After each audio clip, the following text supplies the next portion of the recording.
xantu maxay tahay markaasuu ugu jawaabay dikraka akhaaka bimaa yakrah waa walaalka oo aad ku sheegto wuxuu karahsanaayo walaalka oo aad ku dhahda hadal uu nacaayo waa walaalka inaad ku dhahdo wax qaab daran saa darteed waa walaalka oo aad ku sheegto waxaan daayiq markaa u ahayn iyo wax markaa uu nacaayo saxaabadu waxay dhaheen rasuulkii allow waxa aan walaalkay ama walaashay ku sheegayo hadday ku sugan yihiin ka waran rasuulku wuxuu yidhi waad xamatay sala allahu calayhi wasalam haddaysan ku sugnayn ka waran waad ku been abuuratay waa buhtaan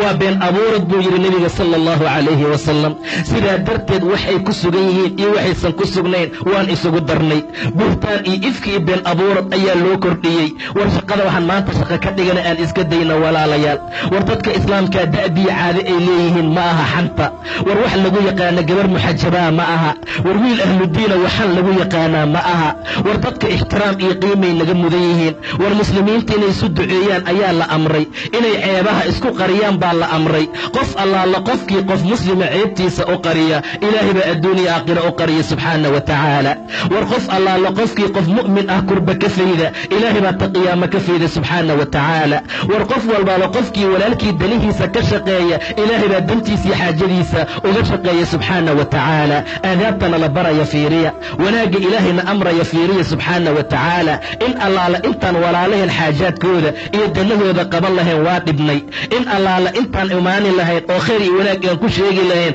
waan xamanaynaa in allaala intaan khayrkii wanaagga isu dardaarmi lahayn shartii xumaantaan isu dardaarmaynaa rasuulku haddaysan ku sugnayn waxaad ku sheegaysa waad ku been abuuratay buu yidhi waxaad la timid iftaro waxaad la timid buhtaan sidaa darteed dadka xaaladoodu ay sidaa tahay cadaab buu ilaahay u ballanqaaday waaladiina yu'duuna almu'miniina waalmu'minaat bigayri ma iktasabuu faqad ixtamaluu buhtaanan wa ifman mubiinan been abuurad bay xambaarteen buu yidhi ilaahay waxay ambaarteen oo ay qaateen been abuurad iyo dembi cadiim ah war dadkii muslimiinta how dadaala war khayrka iyo wanaagga badiya ilaahayna in badan ka caabuda oo khayrkii wanaagga ku dadaala rasuulka abaadar ayuu la hadlay markaasuu yaa abaadar iyaaka waalghiiba xantaan kaaga digaya waxyaabo fara badan baa la amray waxaa ka mid ahaa kiibada inuu iska ilaaliyo waayo way ka adag tahay zinada way ka dembi adag tahay sababtu waxay tahay buu yidhi nebiga axadka marka uu zinaysto uu rabbi u tooba keeno ilaahay toobada wuu ka aqbali